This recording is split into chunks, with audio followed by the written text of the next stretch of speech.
आशिषित शरदको चाड तुरहीको चाड आएको छ। आज हामीहरूसँगै प्रार्थनाको जीवन र पश्चाताप भन्ने शीर्षक लिएर परमेश्वरको वचन अध्ययन गर्नेछौँ। आज तुरहीको चाड हो।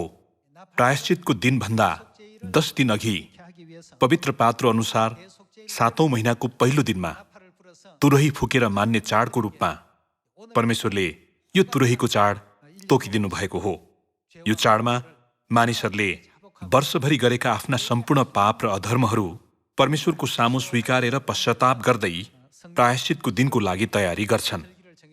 यो दिनदेखि सुरु गरेर 10 दिनसम्मको पश्चाताप मार्फत आफ्नो शरीर र हृदय पवित्र र शुद्ध बनाउने चाड नै आजको तुरहीको चाड हो। त्यसैले तुरहीको चाडमा हामीले छुटाउनै नहुने सबैभन्दा महत्त्वपूर्ण कुरा भनेको नै पश्चाताप हो। तुरहीको चाडदेखि प्रायश्चितको दिन 10 दिनको प्रार्थना सप्ताहको समय चाहिँ प्रायश्चितको दिनमा हाम्रो सम्पूर्ण पापहरू क्षमा गरिदिनुहुने परमेश्वरको त्यो अनुग्रहलाई धन्यवाद चढाउने समय मात्र नभएर हामीले गरेका सबै पाप र अधर्महरू परमेश्वरको सामु स्वीकार गर्ने, पश्चाताप गर्ने र पाप क्षमाको लागि बिन्ती गर्ने चाड हो। त्यसै कारण प्रार्थना र पश्चाताप यी दुवै तुरहीको चाडदेखि प्रायश्चितको दिनसम्मको प्रार्थना सप्ताहको अवधिमा छुटाउनै नहुने सबैभन्दा महत्त्वपूर्ण कुरा हो जस्तो लाग्छ। प्रार्थनाको धूपको धुवाँ चाहिँ स्वर्गदूतको हातबाट परमेश्वरको सामुन्ने मास्तिर जाने बलिदान हो भन्ने यथार्थता बाइबलको प्रकाशको पुस्तकमा जानकारी दिइएको छ। मत्ती अध्याय 7 को पद 7 को वचन हेरौं। माग त तिमीहरूलाई दिइनेछ, खोज त तिमीहरूले भेट्टाउनेछौ, ढकढक्याउ त तिमीहरूका निम्ति उघारिनेछ। किनकि जसले माग्छ त्यसले पाउँछ, जसले खोज्छ त्यसले भेट्टाउँछ, जसले ढकढक्याउँछ त्यसको निम्ति ढोका उघारिनेछ। तिमीहरूमध्ये कुन मानिस होला जसको छोराले रोटी माग्दा त्यसलाई ढुङ्गा देला, कि माछा माग्दा त्यसलाई साँप देला? यसकारण तिमीहरू दुष्ट भएर आफ्ना छोराछोरीहरूलाई असल चिज दिन जान्दछौ भने स्वर्गमा हुनुहुने तिमीहरूका पिताले उहाँसित माग्नेहरूलाई कति बढी गरेर असल चिज दिनुहुनेछ। माग भन्नुको अर्थ के हो त? प्रार्थना गर भन्ने अर्थ हो। प्रार्थना गर त तिमीलाई दिइनेछ। अनि परमेश्वरले हामीलाई खोज पनि भन्नुभएकोले हामीले कसरी खोज्नुपर्छ त? प्रार्थनाद्वारा खोज्नुपर्छ। प्रार्थना गर त तिमीहरूले भेट्टाउनेछौ, ढकढक्याउ। ढकढक्याउ भन्नुको अर्थ पनि प्रार्थना गर्नु हो। प्रार्थना गर त तिमीहरूका निम्ति ढोका उघारिनेछ। मत्ती अध्याय 7 मा येशूजुले माग, खोज, ढकढक्याउ भन्नु भएर हामीले प्रार्थना गर्नुपर्ने विषयमा जानकारी गराउनु भएको छ। उहाँले सम्पूर्ण मानव जातिलाई प्रार्थनाको अर्थबारे बोध गराउनुभयो। प्रार्थना गर्यौ भने तिमीहरूले मागेको कुरा निश्चय नै पाउनेछौ र तिमीहरूका निम्ति ढोका उघारिनेछ। यद्यपि आफ्नो जीवनमा सबै कुरा सुव्यवस्थित ढङ्गमा चलिरहँदा मानिसहरू बिरलै प्रार्थना गर्ने गर्छन्। प्रार्थना हाम्रो आत्माको के हो? सास हो। प्रार्थना नगर्नु भनेको सास नफेर्नु सरह हो। प्रार्थना गर्न अल्छी गर्नु भनेको नै हाम्रो आत्मा मरिरहेको छ भन्ने अर्थ हो। त्यसैले हामीलाई प्रार्थनाको महत्त्व थाहा दिनको निम्ति येशू ख्रिस्टले पनि बिहान सबेरैदेखि प्रार्थना गर्ने उदाहरण देखाइदिनुभयो। मर्कुस अध्याय 1 मा गएर यो विषयलाई एकपटक निश्चित गरौँ। अध्याय 1 को पद 35 को वचन हेर्ने हो भने,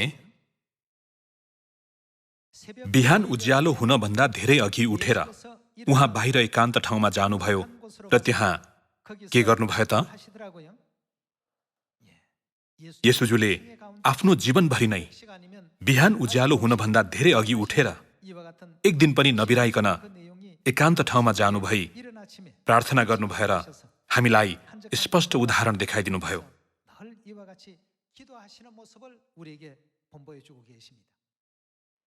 उहाँले प्रार्थनाद्वारा प्रचारको शक्ति अझ तीव्र भएको अनि एक दिनभरि नै लगनशीलताका साथ परमेश्वरको राज्यको विषयमा घोषणा गर्दै धेरै आत्माहरूलाई मुक्तिको खबर सुनाउनु भएको उदाहरण सम्पूर्ण मानव जातिलाई देखाइदिनुभयो।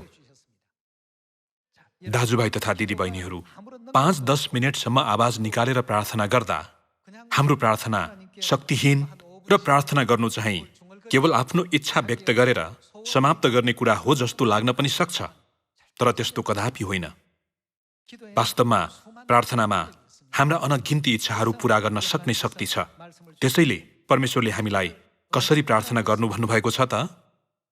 प्रार्थना चाहिँ 1 वा 2 मिनट मात्र गरेर समाप्त गर्ने कुरा होइन। परमेश्वरले जस्तोसुकै अवस्थामा पनि सधैँ आनन्दित रहौ अनि के गर भन्नुभएको छ त? निरन्तर प्रार्थना गरिरहौ भन्नुभएको छ।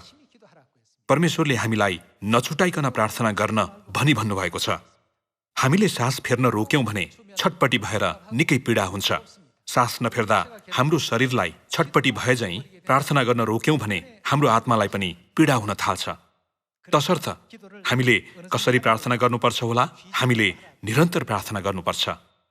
हाम्रो सोचाइमा प्रार्थना कुनै शक्ति नभएको जस्तो लाग्न सक्ला, तर येशूजुले 2000 वर्ष अघि यो पृथ्वीमा आउनु भएर प्रार्थनाको एउटा उत्कृष्ट उदाहरण देखाइदिनुभयो।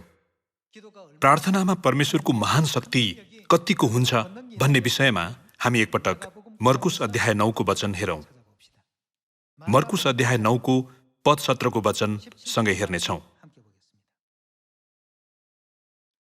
भिडबाट एकजनाले उहाँलाई जवाब दियो, गुरुज्यू, मेरो छोरालाई गुङ्गो पार्ने आत्मा लागेको छ र तपाईँ कहाँ ल्याएको छु।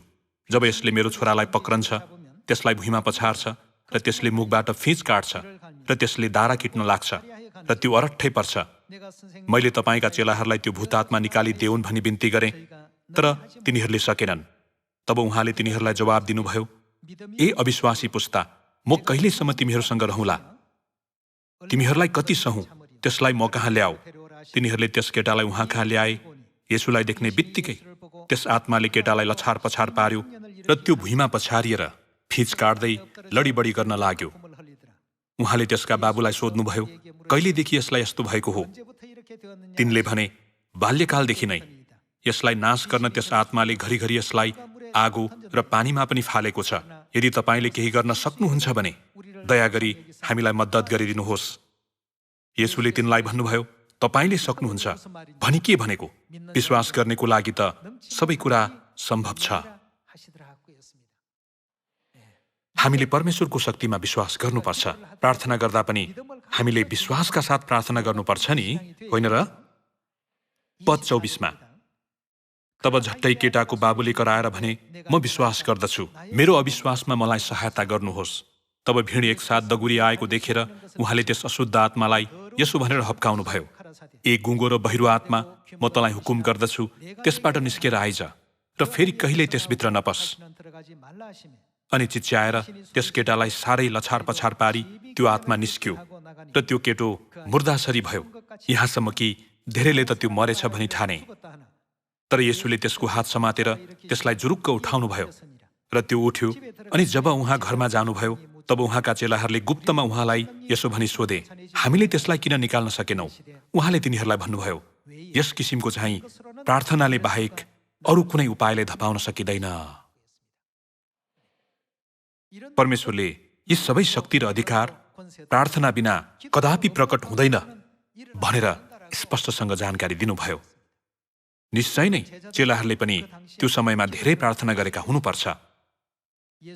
बाइबलमा निरन्तर प्रार्थना गरिरहौ भन्ने शिक्षा जस्तै येशूजु स्वयंले पनि बिहान सबेरैदेखि मानव जातिको मुक्तिको निम्ति निरन्तर प्रार्थना गर्नु भएर प्रार्थनाको जीवन जिउनुभयो। चेलाहरूले व्यस्त छँदा र सबै कुरा राम्रै भइरहँदा प्रार्थनाको आवश्यकतालाई महसुस गरेनन्। तर जब तिनीहरूले कठिनाइको सामना गरे, तब बल्ल तिनीहरूले हतारका साथ प्रार्थना गरे। त्यसै कारण चेलाहरूले शक्ति प्राप्त गर्न नसकेको कुरा येशूजुले स्पष्ट पारिदिनुभयो। येशूजुले चेलाहरूलाई तिमीहरूमा त्यस्तो शक्ति नभएको कारण नै प्रार्थनाको कमीले गर्दा हो भनेर भन्नुभयो। येशूजुले मर्कुस अध्याय 9 मा यस किसिमको चाहिँ प्रार्थनाले बाहेक अरू कुनै उपायले धपाउन सकिँदैन भनेर स्पष्टसँग बताउनुभयो। चेलाहरूको प्रार्थना कमजोर भएकोले नै तिनीहरूमा त्यस्तो शक्ति नभएको कुरा येशूजुले औल्याउनुभयो। परमेश्वरले हामीलाई प्रार्थनाद्वारा शक्ति दिनुहुन्छ। यस पटकको शरदको चाडको समय भएकोले प्रार्थना गर्नै पर्यो नि भनी सोच्दै एउटा आदतको रूपमा प्रार्थना नगरी सारा हृदयले ढकढक्याउँदै, सारा प्राणले माग्दै र सारा शक्तिले खोज्दै प्रार्थना गर्नुपर्छ। अनि मात्र हाम्रो निम्ति ढोका उघारिनेछ र बाटो भेट्टाइनेछ। तब हामीले आफूले मागेको कुरा पूरा भयो कि भएन भनेर देख्नेछौँ। यदि हामीले सुसमाचारको कार्य विश्वासका साथ गर्यौं भने कुनै दिन हामीले ओहो सुसमाचार त पूरा भइसकेछ र परमेश्वरले सामरियामा र पृथ्वीको अन्तिम छेउसम्म सियोन स्थापना गरिसक्नु भएछ भनी भन्नेछौँ। यहाँहरूले जताततै हामी पृथ्वीको अन्त्यसम्म पुग्यौं, हामीले पृथ्वीको अन्त्यसम्मै सुसमाचारको कार्य पूरा गर्यौं भन्ने सन्तहरूको चिच्याहाट सुन्नुहुनेछ। दाजुभाइ तथा दिदीबहिनीहरू, थुप्रै महादेशहरूमा सुसमाचारको कार्य अब अन्तिम चरणतिर आइपुगेको छ। त्यसै कारण हामीले जागा रहनको निम्ति यो शरदको चाड मार्फत अझ व्यग्रतापूर्वक प्रार्थना गर्न जरुरी छ। अफ्रिकामा सुसमाचारको कार्य पूरा भयो, एकदमै सुस्त हुने गरेको युरोपका क्षेत्रहरूमा पनि सुसमाचारको कार्य पूरा भयो भन्ने यस्तो अनुग्रहात्मक र आश्चर्यजनक खबर नयाँ यरुसलेम स्वर्गीय माता कहाँ पठाउन सकिए एकदमै राम्रो हुने थियो। परमेश्वरले प्रार्थनाद्वारा मात्र यस किसिमको शक्ति बाहिर प्रकट हुन्छ भनी भन्नुभएकोले प्रार्थनाको शक्तिमा विश्वास गर्न अनुरोध गर्दछु। यो मैले भनेको वचन होइन। येशूज्यू स्वयंले बाइबलमा उहाँको वचनद्वारा मानव जातिलाई प्रार्थनाको महानता र शक्ति थाहा गराउनु भएन र? प्रार्थनामा अरू पनि थुप्रै आशिषहरू समाविष्ट छन्। हामीले लगनशीलताका साथ प्रार्थना गर्यौं भने हामी कदापि परीक्षामा पर्ने छैनौं। प्रार्थनामा परमेश्वरको शक्तिलाई पुकार्ने शक्ति, हामीलाई परीक्षामा पर्न नदिने शक्ति, बुद्धिको अभावलाई पूरा गर्ने शक्ति जस्ता अद्भुत आशिषहरू समाविष्ट छन्। मत्ती अध्याय 26मा एकपटक हेरौं। पद 40 को वचन हेरौं। तब उहाँ चेलाहरू कहाँ आएर तिनीहरूलाई निदाइरहेका भेट्टाउनु भयो र पत्रुसलाई भन्नुभयो, के तिमीहरू मसँग 1 घण्टा पनि जागा बस्न सकेनौ? जागा रहौ, के गर त? प्रार्थना गर र परीक्षामा नपर भनिएको छ। परमेश्वरले हामीलाई परीक्षामा पर्न नदिनको निम्ति एक साधनको रूपमा प्रार्थना भनिने महत्त्वपूर्ण आत्मिक उपकरण दिनुभएको छ। याकुब अध्याय 1 मा गएर हेरौं। प्रार्थनाले असीम बुद्धितर्फको ढोकालाई पनि उघार्दछ। याकुब अध्याय 1 को पद 5 को शिक्षा सँगै हेर्नेछौँ। तर यदि तिमीहरू मध्ये कसैलाई बुद्धिको अभाव छ भने उदार चित्तसँग नझर्किदिनुहुने परमेश्वरलाई कसो गरोस् त? त्यसले मागोस्, जसको अर्थ प्रार्थना गरोस् भन्ने कुरा हो नि, र त्यसलाई त्यो दिइनेछ। हामीले हामीमा अभाव भएको बुद्धिको निम्ति प्रार्थनाद्वारा माग्यौं भने प्रशस्त मात्रामा पाउनेछौँ। यो कुनै मानिसको प्रतिज्ञा नभएर परमेश्वरले दिनुभएको वचनमा अभिलिखित प्रतिज्ञा हो। प्रार्थनामा परमेश्वरको शक्तिलाई पुकार्ने शक्ति, हामीलाई बुद्धि प्रदान गर्ने शक्ति र परीक्षामा पर्न नदिने शक्ति पनि छ। लुका अध्याय 11 को वचन हेर्ने हो भने प्रार्थनामा पवित्र आत्मा प्रदान गर्ने शक्ति समेत छ भनिएको छ। परमेश्वरले उहाँको वचनमा आज्ञाकारी हुनेहरूको प्रार्थना सुनिदिनुहुनेछ भन्नुभएको छ। अनि यदि हामीले पाप नगर्नुको निम्ति परमेश्वरसँग मद्दत माग्दै प्रार्थना गर्यौं भने उहाँबाट मद्दत प्राप्त गर्न सक्ने कुरा परमेश्वरले भजन संग्रह अध्याय 51 द्वारा थाहा दिनुभएको छ।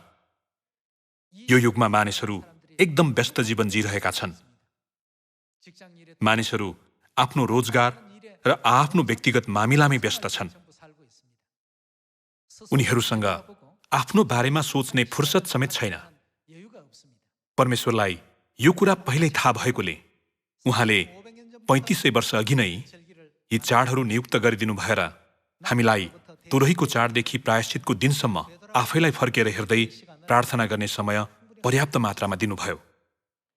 यदि हाम्रो आत्मा राम्ररी सास फेर्न नसकेर छटपटाइरहेको छ भने हामीले आफ्नो आत्मालाई सास फेर्न सहज गराउने हिसाबले आफूलाई परिवर्तन गर्नुपर्छ। सजिलोसँग सास फेर्न सक्नको लागि सास फेर्ने तरिका परिवर्तन गरेर परमेश्वरलाई चढाइने प्रार्थनाद्वारा प्रशस्त आशिषहरूको अनुभव गर्न सक्ने हामीहरू हौं। परमेश्वरले प्रार्थनाको शक्तिबारे बाइबलद्वारा अझ विस्तृत रूपमा जानकारी दिनुभएको छ। ती मध्ये यस पटकको चाडमा हामीले गर्नै पर्ने प्रार्थना नै पश्चातापको प्रार्थना हो। पश्चाताप सम्बन्धी केही वचन हेर्नेछौँ। हामीले प्रार्थना मध्ये पनि पश्चातापको प्रार्थना चढाउनु पर्छ। भजन संग्रह अध्याय 51 को पद 17 मा सँगै हेरौं।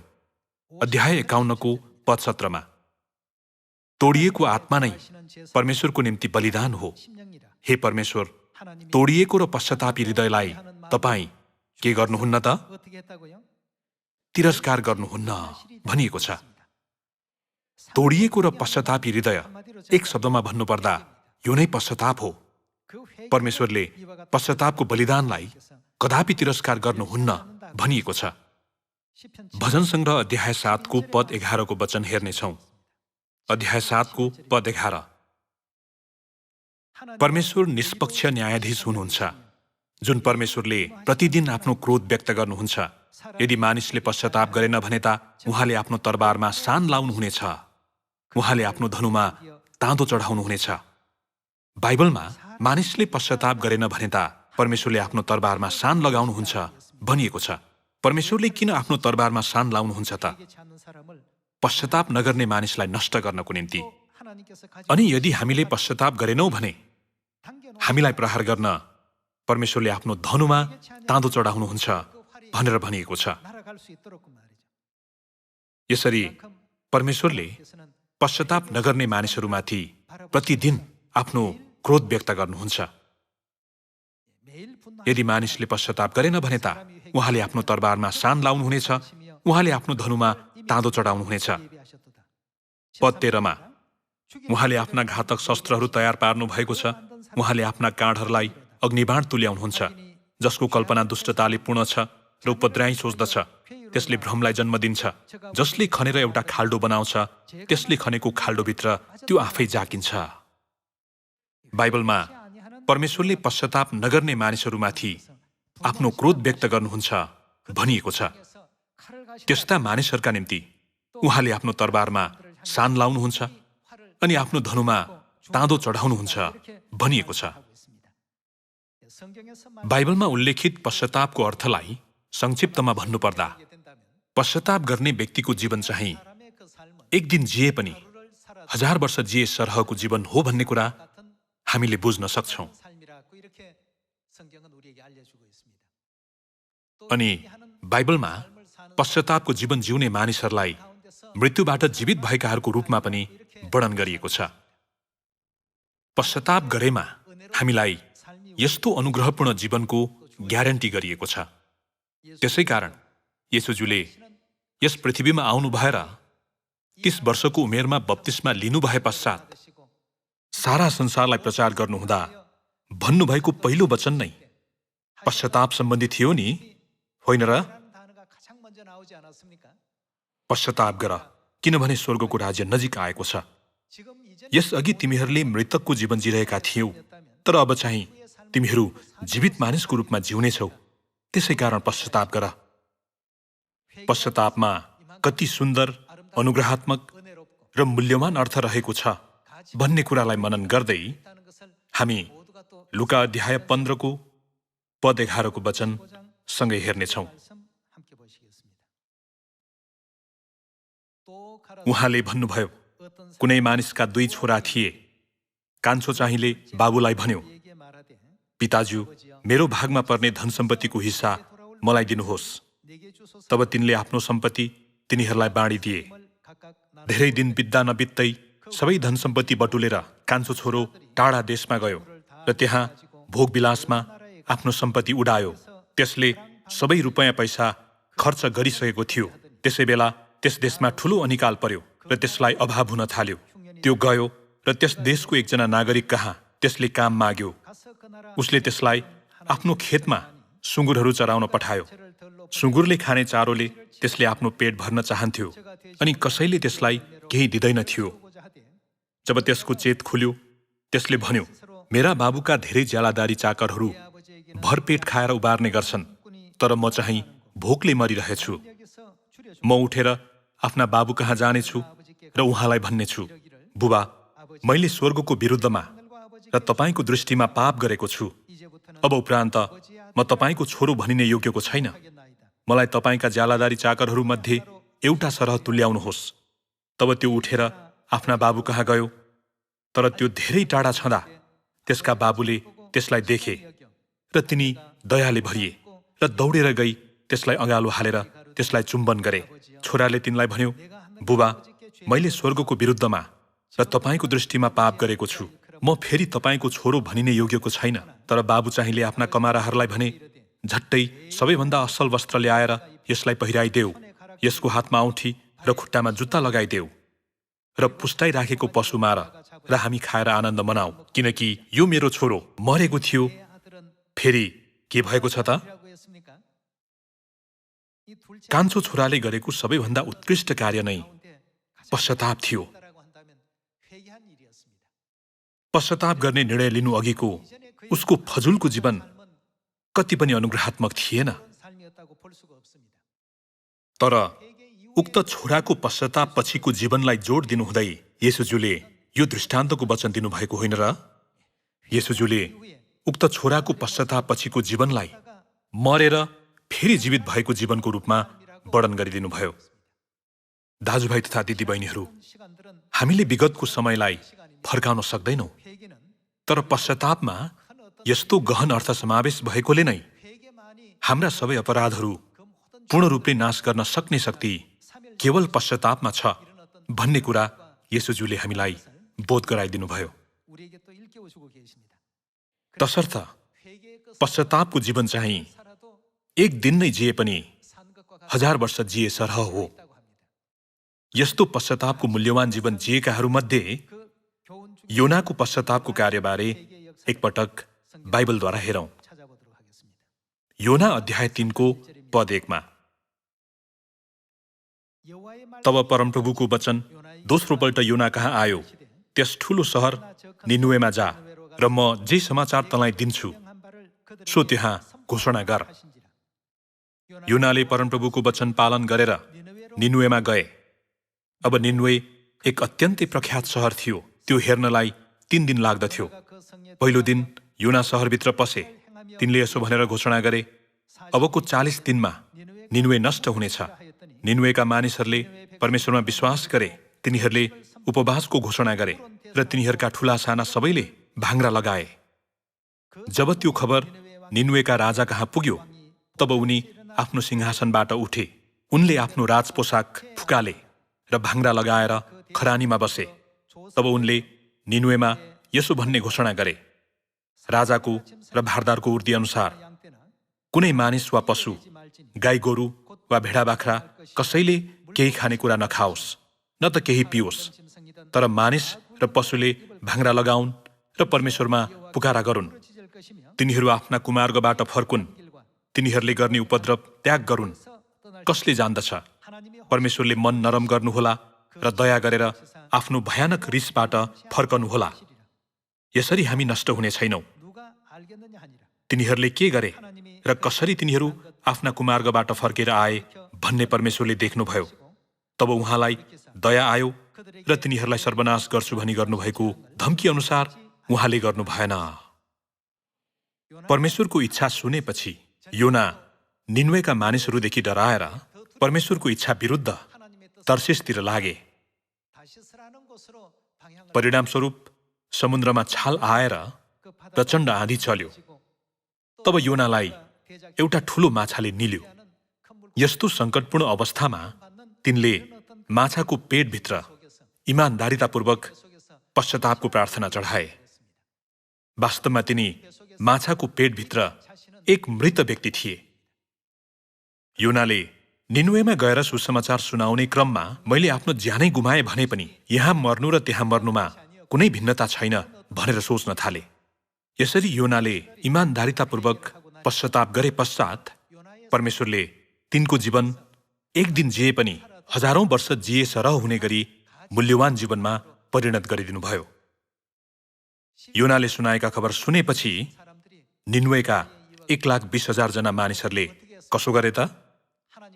योनाद्वारा सुनाइएको परमेश्वरको इच्छालाई सुनेपछि राजादेखि लिएर सबैभन्दा साना प्रजासम्मका सबैले उपवाससहित पश्चाताप गरे र सबै प्रजाहरू परमेश्वरको इच्छामा फर्कने कुरामा केन्द्रित भए।